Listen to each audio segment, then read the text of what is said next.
Peace and blessings, y'all. In this corner boxing 24. How y'all doing today? I hope everybody's doing well.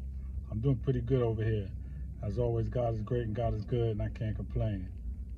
So, of course, we know always, man, something to talk about in the boxing world, right? A lot going on, a lot happening, a lot getting ready to happen. So, what I'm going to touch on today is an unfortunate situation, but a situation that it happens, man.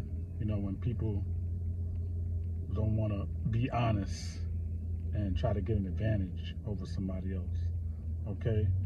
And it's a black eye in the world of boxing when it happens. Of course, you know, the revelation that Conor Benn tested positive for performance-enhancing drugs, a drug that would help boost his testosterone. Of course, he said he's a clean fighter. His father said he's a clean fighter, but the test results say something different. Is it possible that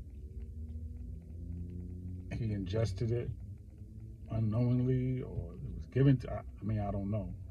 I never took a performance-enhancing drug, and I really don't know anybody that has, but I don't know. It's just kind of peculiar when you hear it, you know. And, you know, I defended Canelo Alvarez because he's one of my favorite fighters when he came up dirty. He said he ate tainted meat in Mexico, and there was reports that the meat was tainted in Mexico. I know people that had been there, and they said that they experienced that. And I hope Canelo is being honest when he said it was tainted meat. But sometimes when I think about it now, I'm like, man, was he really telling the truth, or was he lying? You know, I don't see why he was trying to get advantage of anybody, because he got a lot of skill. But it's very possible, man, that he did it purposely. Canelo Alvarez. It's very possible. And now we're looking at Conor Benn, who talks a lot and, you know, acts like he could beat everybody, talking wise, right? And now he comes up positive for performance-enhancing drug. Now, you know, already I was turned off. I really wasn't even going to talk about this, but I was turned off anyway by the issues surrounding the fight with Chris Eubank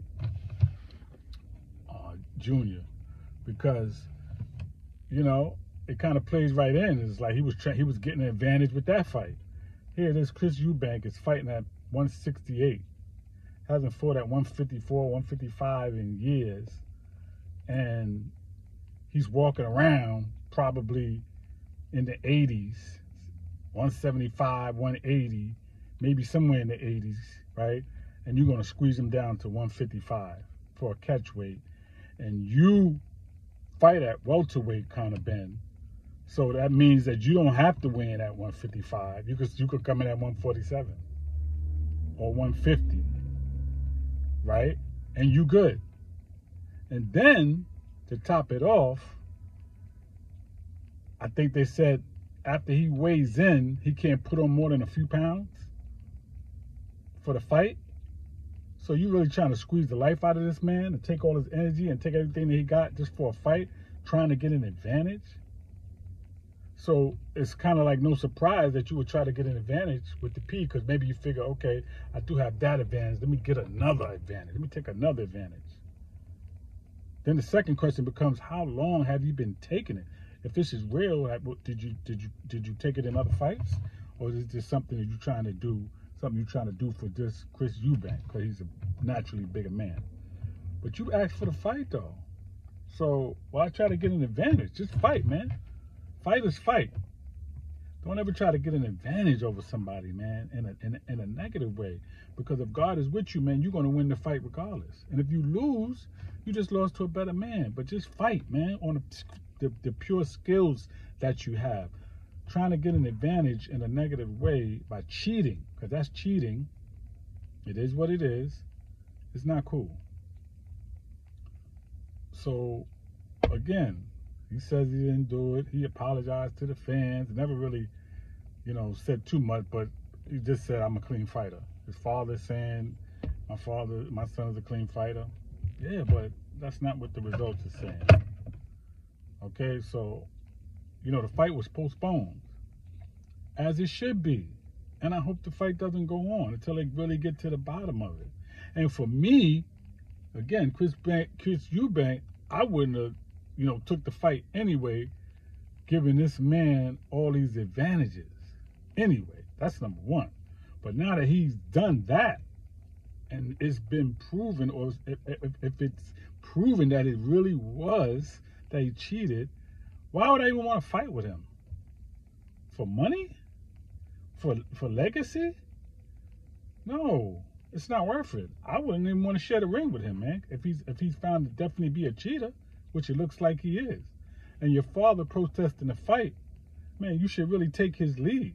And I know he really ain't trying to have it now, because he was going to protest the fight based on the weight clause, Chris Eubank Sr.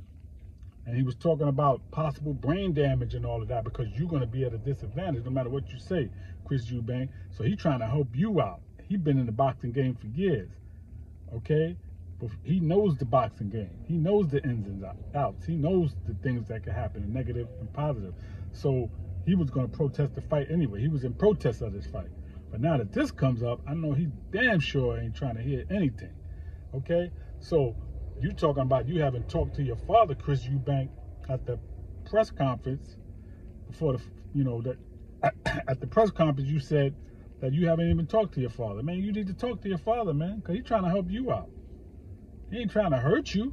If he's doing something to hurt you, I can see, but he's not. He's trying to help you, man, so you don't get hurt in the fight, giving Conor Benn all these advantages.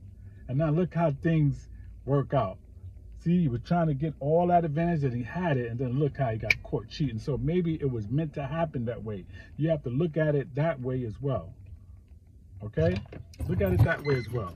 So, listen, Conor Benn, seems like you a cheater. Maybe that's where you get all that talking from and all that energy and all of that. You'll fight this one and you'll fight that one. After Chris Eubank, you'll fight Boots. And you don't want to fight Jaron Ennis. You don't want no problem with him. I don't even think you want a problem with Virgil Ortiz, honestly. But I know damn well you don't want no problem with Boots. All right? And you're over there in your country. But in the United States, it's a whole different ball game. See, because if you was fighting over here on a regular, you would get tested regularly. Like these fighters here, like Boots and Virgil Ortiz. Clean fighters. You got to be clean, man. You can't be dirty. You're not going to have an advantage. You're still going to lose anyway. I always felt like that with Manny Pacquiao and Floyd. I felt like no matter if Pacquiao was taking something or not, he still was going to lose to Floyd, because Floyd was just too skilled. You know what I'm saying? I feel the same way with anybody that's cheating, that fights somebody like Jaron Ennis. Like, you're going to lose anyway, because you're cheating, and he just got pure skill, and it's not going to matter, okay? So that's what it is. Conor Benn is in the hot seat, and I guess now we know why he had all these things to say about all these different fighters and all this energy about what he'll do and not do. I guess because he knew he was taking some performance-enhancing drugs. We're going to see. We're going to see. If he wasn't, then we'll find out about that too. But right now, as it looks like that's what he was doing. All right? So that's all I got for today. Peace and blessings in this corner, Boxing 24. Please subscribe to the page. Please leave your comments, whether it's nay, whether it's yay. Let me know how you feel. Support us, and we'll keep bringing good content. All right? Peace.